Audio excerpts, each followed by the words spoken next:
Okay, now kinetic particle theory is the study of matter. Alright, are you at the correct page? What page is that? Sorry, even 25.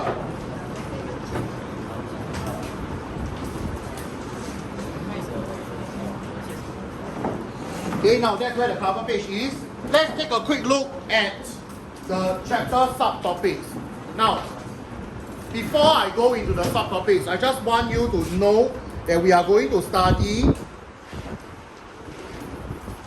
matter.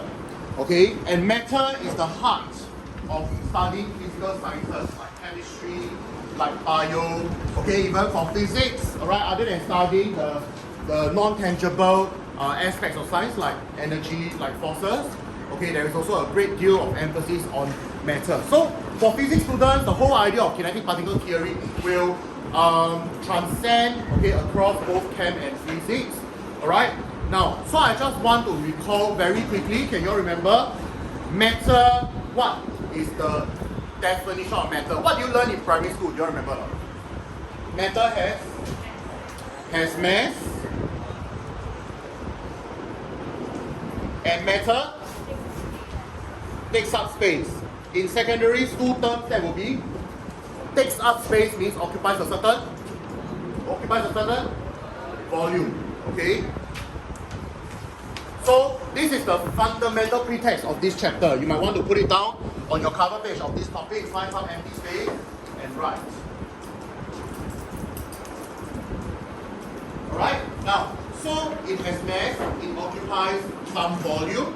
Right? And then we learn in lower sec, why is it that matter has mass and occupies volume?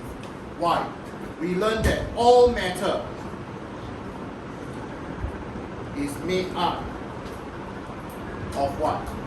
Tiny, what is the P word? Particles. And these particles are in two words, constant and random motion. Okay, constant and random motion. So these particles are just like you guys here. Each of you is one particle. You cannot be sitting still like this. There will be some movement, be it in your hands, on your body, on your head.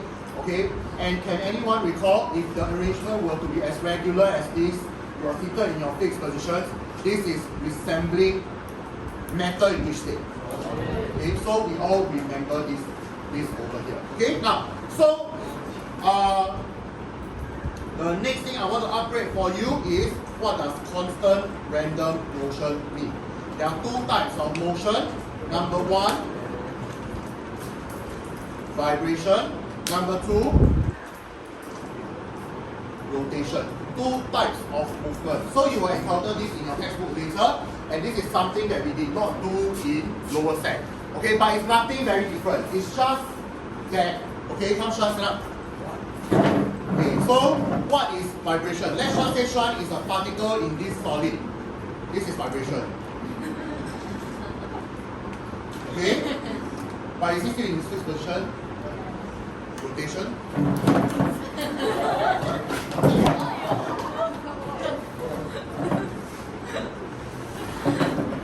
Hey, 你不去买这本了？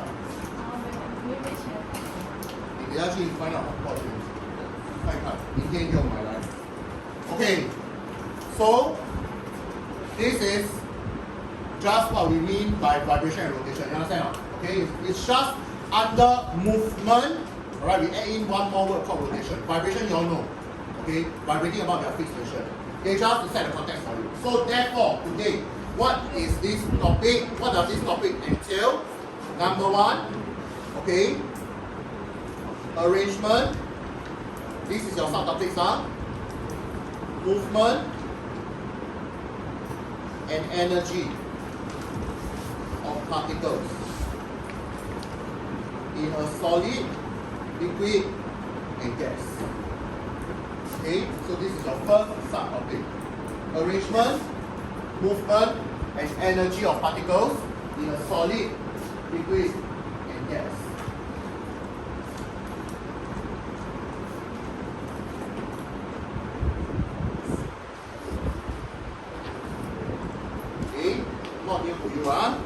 Number 2, only 2 subtopics.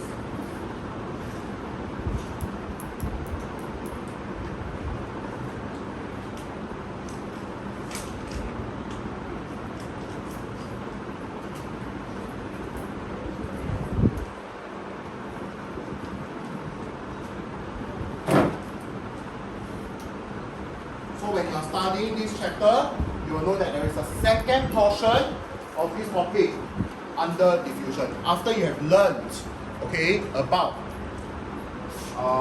the movement of the particles, you learn about diffusion.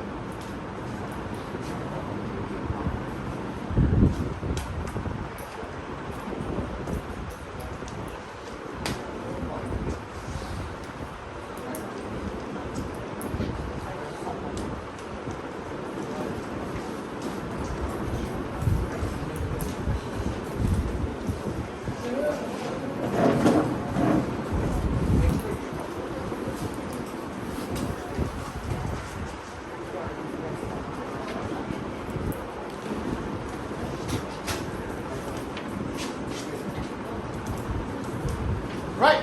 Anybody has questions about these two? Are they entirely new to you? No, somewhat. Okay? Familiar. Yes.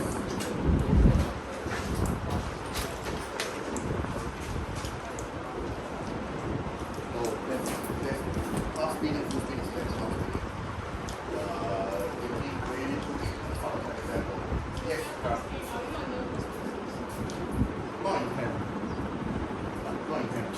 Osmosis will be studied in detail in bio. Okay? Because you know why? Osmosis is a very biological process. Yeah, it's a very biological process.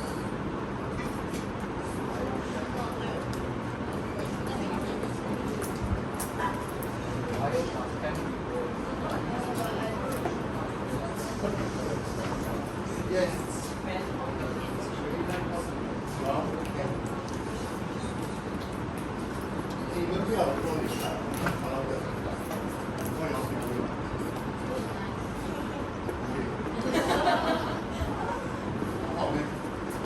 Okay, are we ready? Can we move on? Alright, now let's start.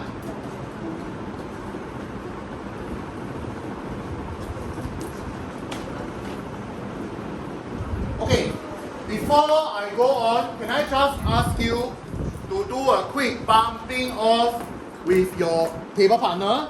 Now, basically, right, this concept cartoon, okay, look here, I want to hear answers from you.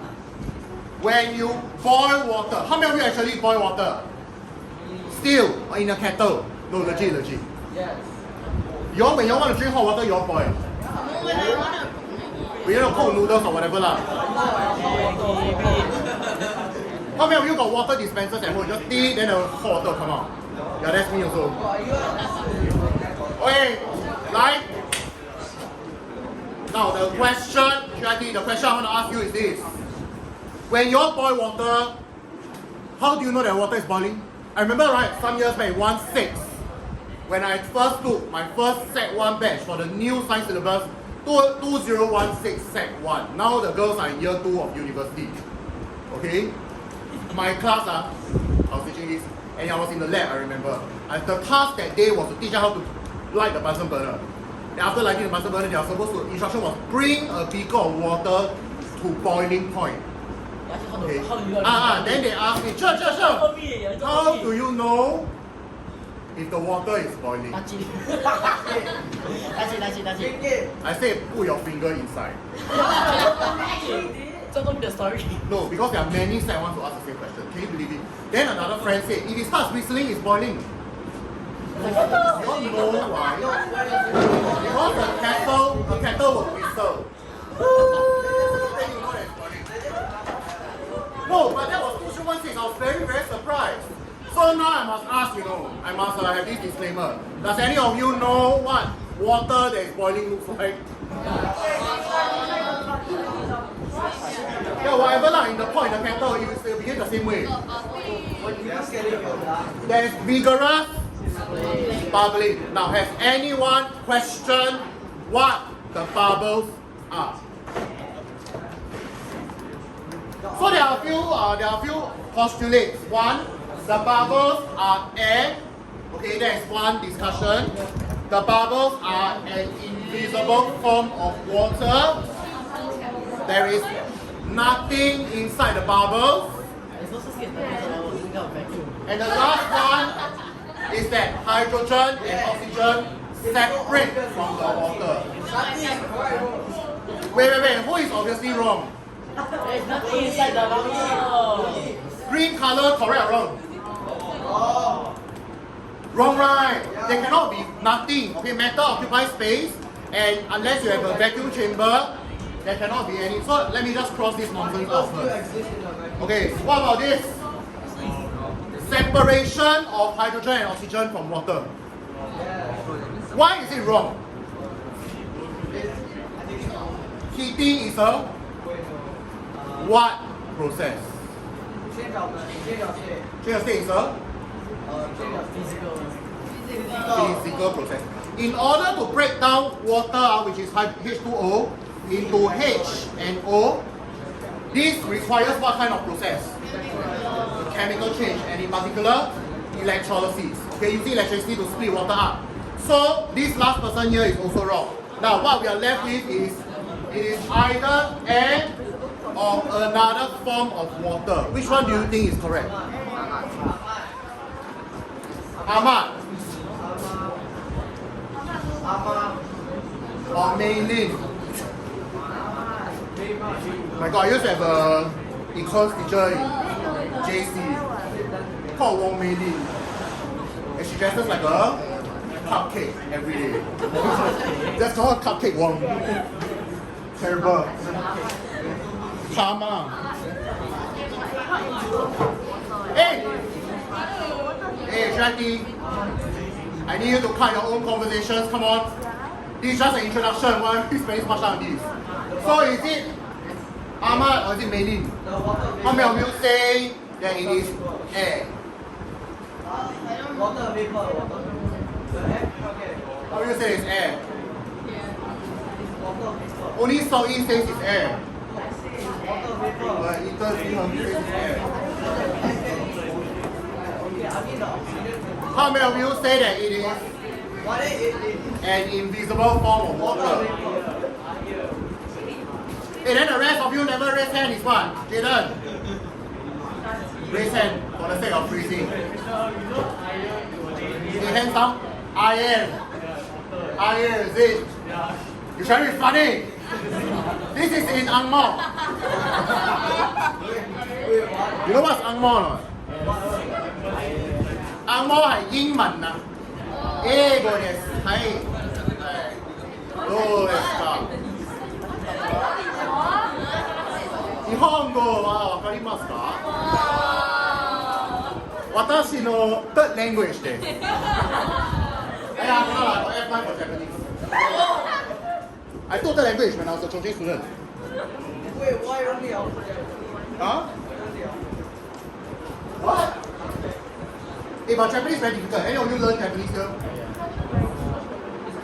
You learn Japanese, Mandarin? Are you very good at it? I am terrible. Then I tried picking up when I was an adult, and then I got so lazy I never do homework. Hey, okay, 好了没有？到底是 air 还是 water vapor?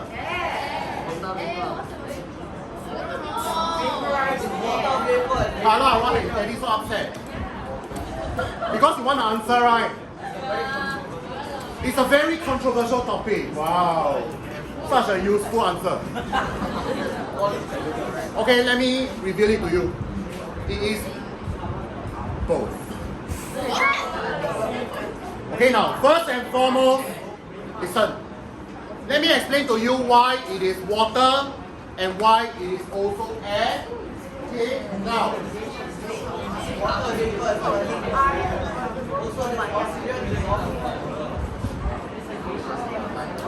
Hey, you let me know when you're ready to listen.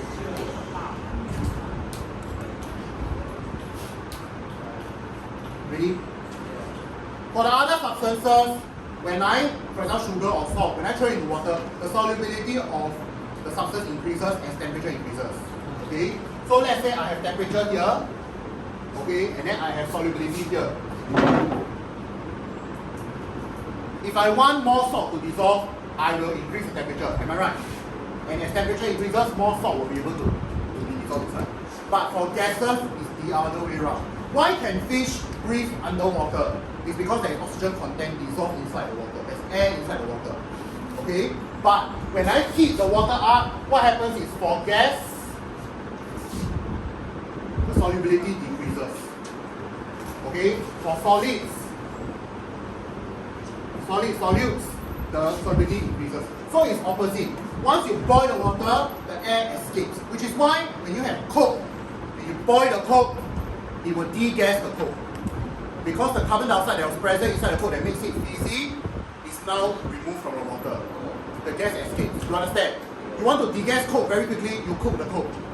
Okay, everything's gone. So that's what I do. When I go overseas, for example, when I went to Europe and I'm very blur, I buy the sparkling water instead of the still water. You know they sell mineral water or sparkling or still. Okay, I hate sparkling water. So when I drink sparkling water, I will add Ribena inside to make it sparkling Ribena. I will buy orange juice and add inside. But when I'm back in the hotel room and I don't have orange juice to add, I will just pour into the kettle and I boil away the gas. Okay, inside the sparkling water. Then that makes it still. So, let me finish. So the solubility of gas decreases as temperature increases. Something I need you to remember. Okay, for gas it is opposite in trend. So this is why air is being removed. But the amount of air inside water is not going to be so substantial that it keeps bubbling when it's boiling. So the bubbling must be due to another reason. The very, very effervescent appearance is due to water vapor. Especially at boiling point, alright, the water gets converted into water vapor. Okay, and this water vapor has to escape from the liquid state. And therefore, those bubbles that you see are water vapor. And once it escapes from the surface, you don't see it anymore. It is invisible. Okay, it is invisible. At least, my dear, why are you playing with your string? I'm so cute, look at me. 有没有写字？有没有听课？你在听绳子还是听我讲话？我现在感到非常的感伤，因为我如此的可爱，但是你没有在听我讲话。Oh my god, these are recorded. What the hell? 为何我要作践自己的生命？犯贱。Okay, so that we start with this because I want to talk about the different states of matter, and the first thing I need you to remember is that change of state is a physical change. There is no change to the chemical composition of the substance. Are we clear here? Let's just draw this line straight, okay, as a lower sec student. Alright, some of you are writing verbally away, the others who are not, I just hope that you know what I'm talking about. Okay? Now, so just a few more practical examples. Alright, how can liquid nitrogen be used in this ice cream making process? I'm not sure if you all have seen it before. Have you all played with liquid nitrogen before? Alright, it's not dry ice, it's much colder than dry ice. Yes, banana also. Okay, your hand also. Right? Now, liquid nitrogen is nitrogen that has been condensed into a liquid. It's very, very cold. Okay, but not very important. Okay, now, so why is it important to study gases? Hospitals, for example, store a lot of oxygen. Okay, so hospitals are very expensive, very dangerous places. You want to light the hospital on fire, it should explode. Okay, because of the oxygen tanks that the patients need. Alright? Just some time ago, my mom was in the hospital. She needed oxygen supply. Okay, because of her lung having some infection. Okay, and it comes from the wall. The wall socket has oxygen supply. It's connected to where? To the rooftop where the oxygen tanks are. They always put the tanks at the roof and not at the ground floor. Why? Chemistry labs are always on the highest floor. Why? Very high risk of explosion. So if it explodes, we have the tank exploding right on top. If you have the tank exploding at the underground, what will happen to the building? Okay, chance of collapse. You have problem. Okay, so you realize that schools, Okay, labs, usually the chemistry labs are right on top. Except for the university and research labs, they have no choice. So in that, they will build laminar airflows, okay, which will give it additional safety. Okay? Now, so I have a question for you. Have you all seen an oxygen tank before? Diverse wear oxygen tank, correct? Is the oxygen inside the tank in liquid state or gaseous state or solid state? Solid. Most likely? Most likely? Not gas. It is liquid. Why not gas? Why not gas? Gas occupies a very, very large amount of space. Occupies large volume. But you can compress the gas, am I right? Once you compress the gas, it becomes the particles become close together, it becomes a liquid. Okay, which is why you can store a lot more oxygen in its liquid state. Okay, inside the tank. It's very pressurized. Alright, inside. Yes, huh? Because it's very, very difficult to get solid oxygen. You need very low temperature and very, very high pressure. Yeah. Just like that. Sorry? You press the nozzle, you release the pressure inside. It comes out. Yeah. Okay? Alright, are we ready to go into the legit content? Yeah. We are on page number 26. The first diagram that you are acquainted with is this. Do I need to explain this further? Can I just highlight a few things? Number one, there are a few points that I would like you to write down whenever you see such a particulate nature diagram. Okay, please put it down. Points to note. Number one, regularity. Okay, or what I call orderliness. Number two, packing. Okay, the closeness. These are the two key points that I need you to take note of whenever you look at a diagram like this or whenever you are explaining a diagram that is like this.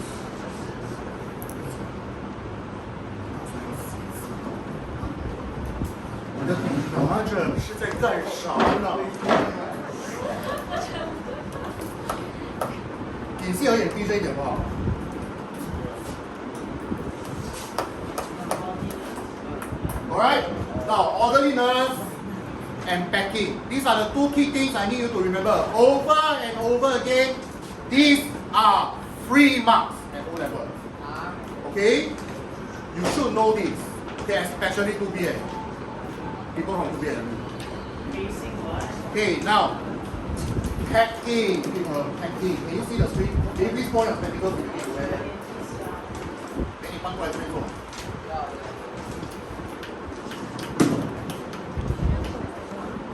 Alright, now I'm not going to introduce this diagram any further. I want to move straight into the description so you can highlight together with me.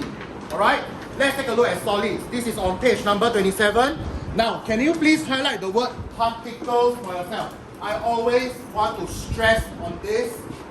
We are talking about the particles inside the solid state. Particles of a liquid are very closely packed in an orderly manner or regular arrangement, whichever you are more comfortable with. Okay, vibrate about their fixed positions. The new part here is rotate. Okay, now new content. New content discusses low kinetic energy. Alright, just like all of you right now. Okay, you're forced to sit in your respective seats with very low kinetic energy. Okay, very low kinetic energy. You're just vibrating about your office. Just close your eyes and imagine all your classmates vibrating and rotating at the same time, like shut up. Like it's a very funny sight. Okay, now, so let's move. Okay. Again, particles of a liquid are this time round only closely packed. We've done away with the word very. Okay, we've done away with the word very because it is less closely packed, even though it's still relatively close up. Okay, still like actually quite close. Okay, disorderly manner or irregularly arranged, depending on which one you're more comfortable with. Slide past each other throughout the liquid. Can you please add in these words here? Throughout the liquid. Okay, the textbook has left it very truncated.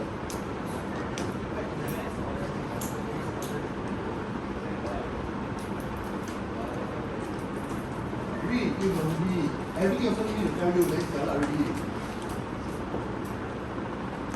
Okay, so what are these things?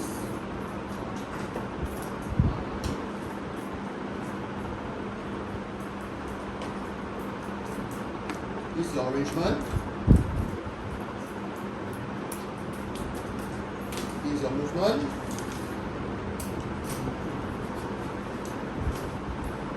This is your energy. Okay, so there should be 3 components of what you are learning in the description of particular nature of matter. Right? Similarly for solids, just now that we saw, alright, over here you have your arrangement. You have your movement, annotate for yourself, and you have your energy level. Okay, 3 key areas of things. Annotate at the side of your notes or your textbook.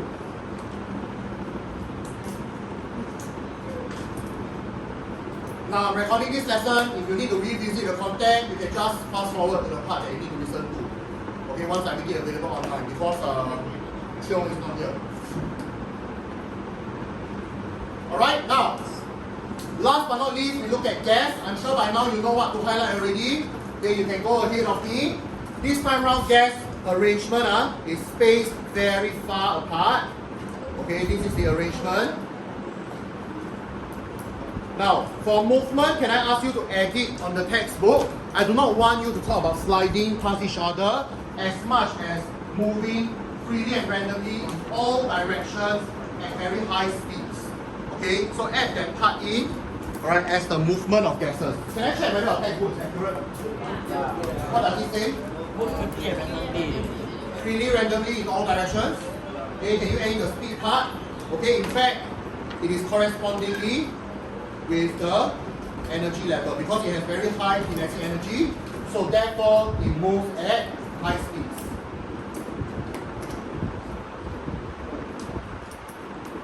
Okay, high kinetic energy, high speed.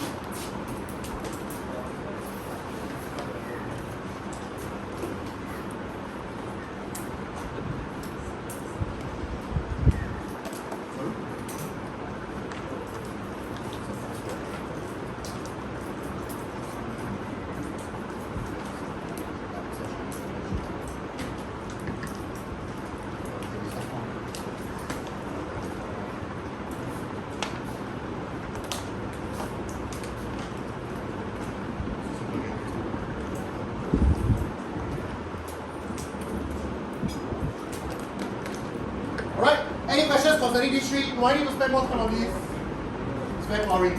Okay, now, so this table here is a summary. You can copy this summary out in your own notes, or you can just study from a textbook, put a post-it or whatever, remind yourself this is a good summary to use. Okay, in the description of several things that I ask you to describe. Okay, arrangement, kinetic energy, and movement. These are the 3 key areas, okay, that you need to know. Alright, arrangement, kinetic energy, and movement.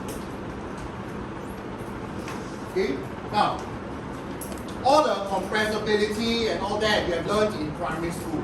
Okay, so I'm going to assume that you have no issues understanding this.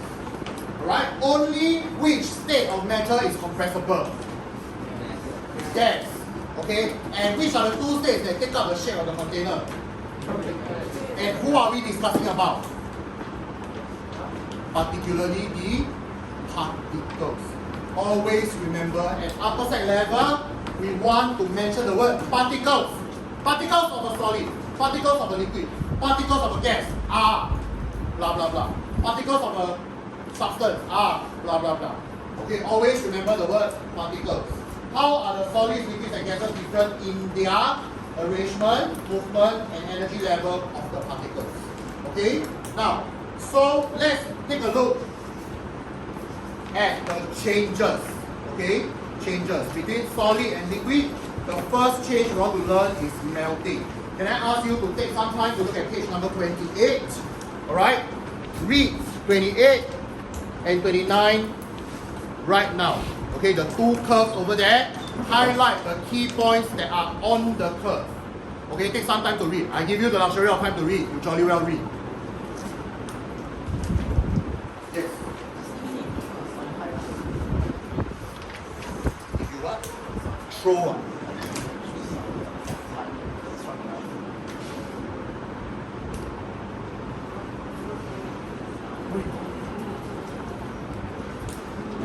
No.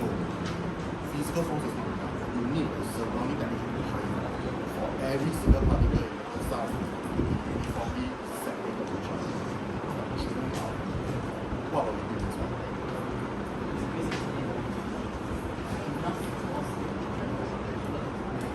But technically speaking, yes. Technically speaking.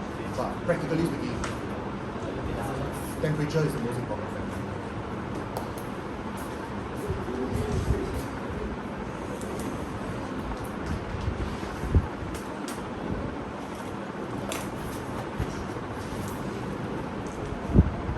The task is clear. Some of you are not following instructions.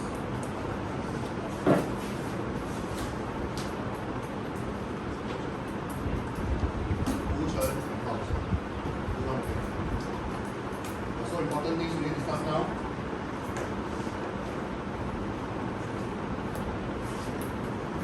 Read and highlight. These are the two diagrams that we seldom touch in lower set, and I would like to touch it now.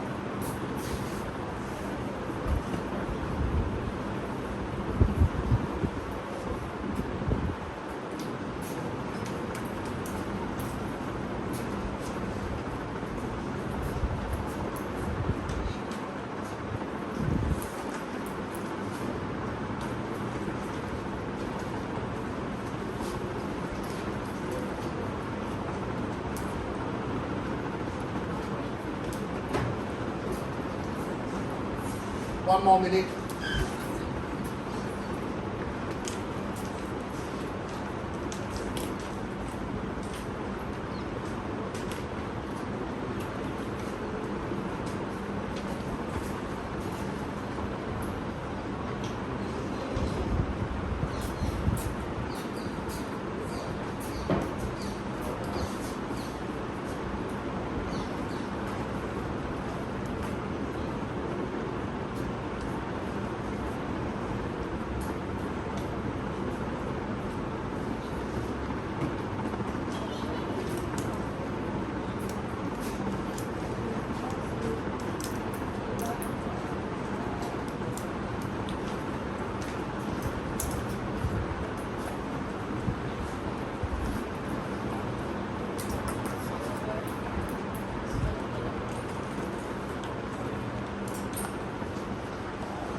Alright, come, let's take a good look at this, and then I will run you through step by step. The next time, somebody will explain to me, okay, to the whole class. Now, heating curve for the melting of isocyanates. Can you please highlight melting and indicate for yourself it is a change in state from solid to liquid. Learn how to write these state symbols. These are legit. I didn't like give birth to them. Okay, bracket S, bracket L, small s, small l. Okay. Now, so I'm talking about heating. From a solid, I melt into a liquid. So you can see the regularity changes, okay, but the closeness of packing is similar. Right? Now, first things first, let's take a look at the graph. I would like to draw your attention to the axis. Please highlight for yourself, the axis is change in temperature against time. Alright, so what does this mean? This means I'm talking about temperature changes as time goes by.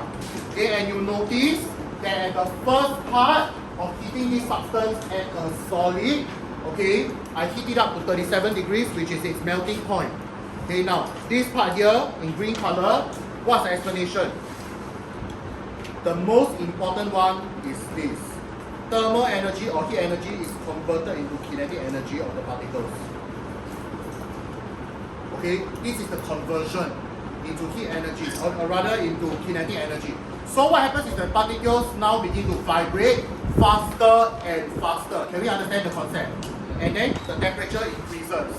Now, at which point does it stop increasing? It stops increasing at this point, and which is the melting point of the substance. Now, what happens is that the explanation for why the temperature remains constant, you need to know. Thermal energy or heat. Okay, let me just put this down for you. Thermal energy can otherwise be called heat. It's the same. Okay, heat is thermal energy. That's literally what it means. Therefore, there's no such thing as heat energy.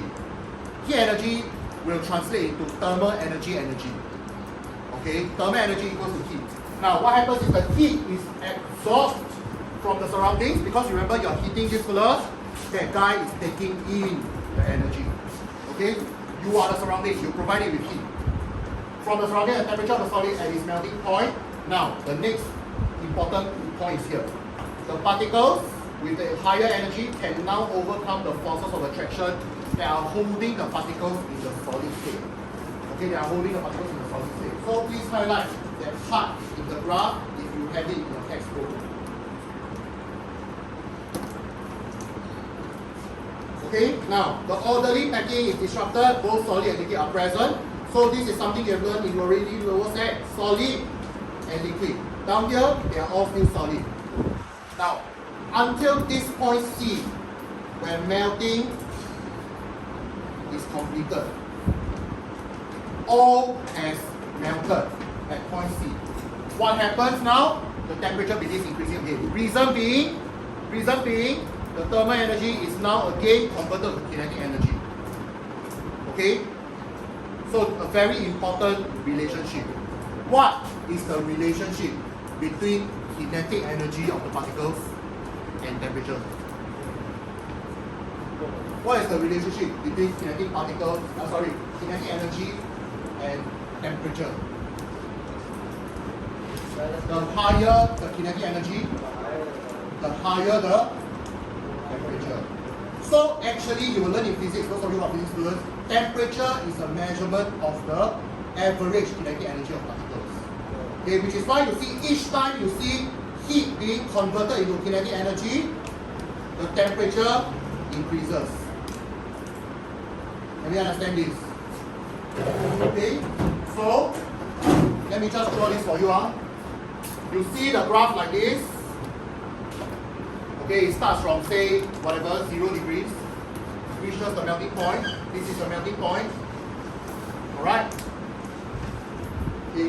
Which are the two regions that you see over here and over here? You see this term. Thermal energy converted into kinetic energy. As a result, temperature increases. Can we understand? There is a relationship between the kinetic energy and the temperature. In fact, temperature is a measurement of the average amount of kinetic energy of the particles. Okay, this is the reason why in these two regions the temperature increases. So why is it that in the middle region the temperature does not increase? What happens to the thermal energy here? Is it translated into kinetic energy? What is happening to the energy? It says that the energy is being absorbed and then used to overcome the forces of attraction. Can we understand this? Okay? So particles in this region have sufficient energy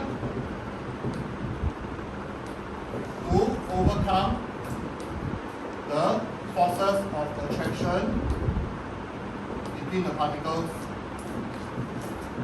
in the solid state.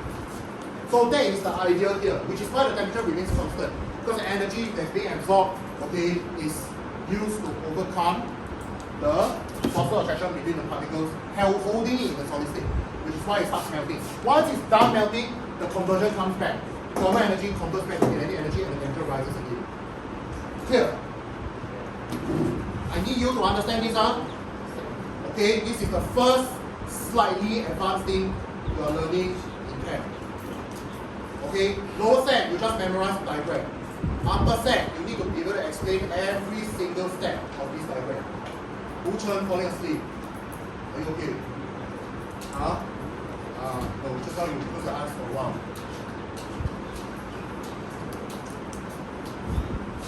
Okay?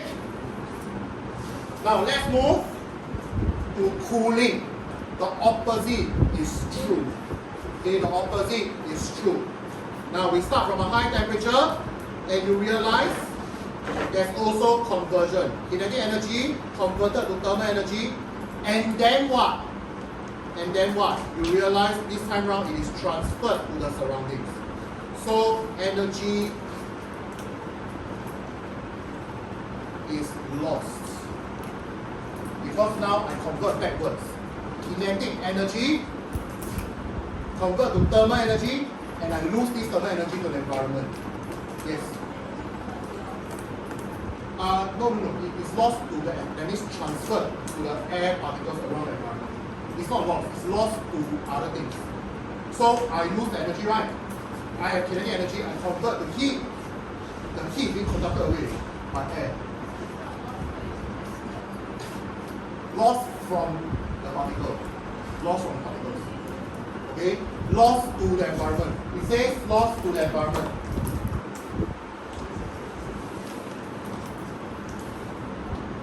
Okay, lost to the environment.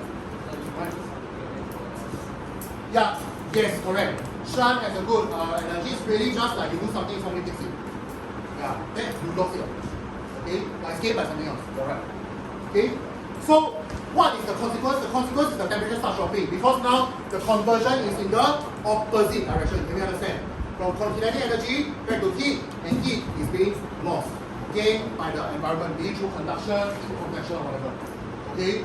So thermal energy is lost environment, temperature starts decreasing, you can see for yourself, until I reach the freezing point, which is the opposite of the melting point. It's exactly the same. Now, over here, the particles lose energy to the surroundings and temperatures at the freezing point. Particles with less energy now, because they lost, remember, they lost the kinetic energy, which they transfer the heat, and then heat is lost. So now they slow down. It's like you guys come back from recess. Okay, you slow down, you begin to form this attractive force with each other again. And you settle down to become a solid. Alright, over time, okay, becomes more orderly, both solid and liquid are present during this process until freezing is completed. At point R, you want to indicate for yourself that freezing is complete.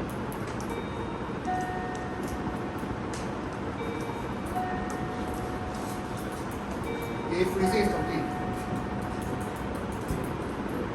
Now, the last but not least is the temperature continue to decrease, and it's the exact same as the front part, where kinetic energy continues to be lost as thermal energy to the environment. Conversion in this direction instead, and then lost to the environment. Okay? Now it's a complete solid, and you only see the particles coming in the own position. Okay? So this is the cooling curve. So for all kinds of state changes, you need to be able to draw the heating curve and the cooling curve. Okay, so let me just put this down very clearly for you. Heating curve, melting, boiling. Cooling curve, freezing, and what?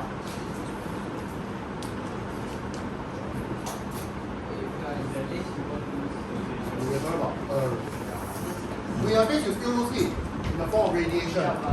So cooling curve will be freezing and what? Condensation. Good.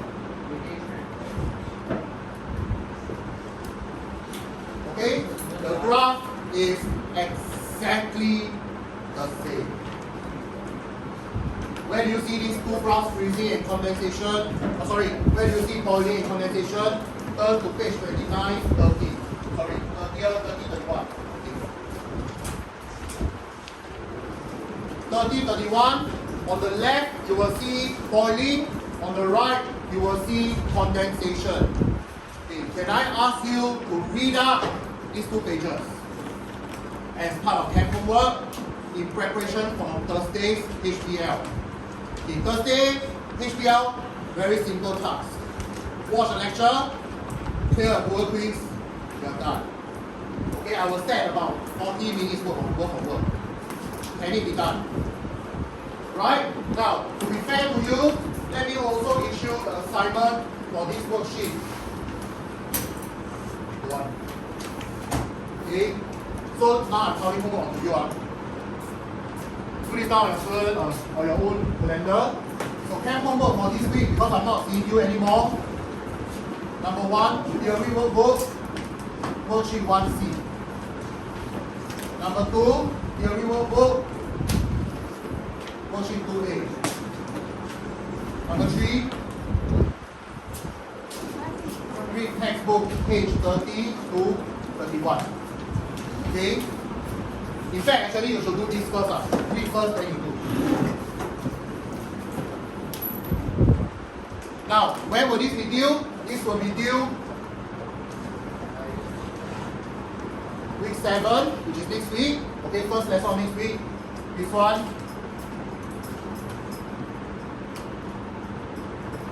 Week 8. Okay, of course this one will be due this Thursday. There's no way I can check, so of course I'm not checking. Alright, you're reading especially. Just to help you get prepared. Like structure the homework for you. Any questions? Okay? Now, the last thing I want to say is your WA notice of assessment has been posted on Google Classroom. Do you all see the announcement? Okay, the date has been fixed already. There will be no more reminders from me. I cannot say that I didn't inform you. Alright?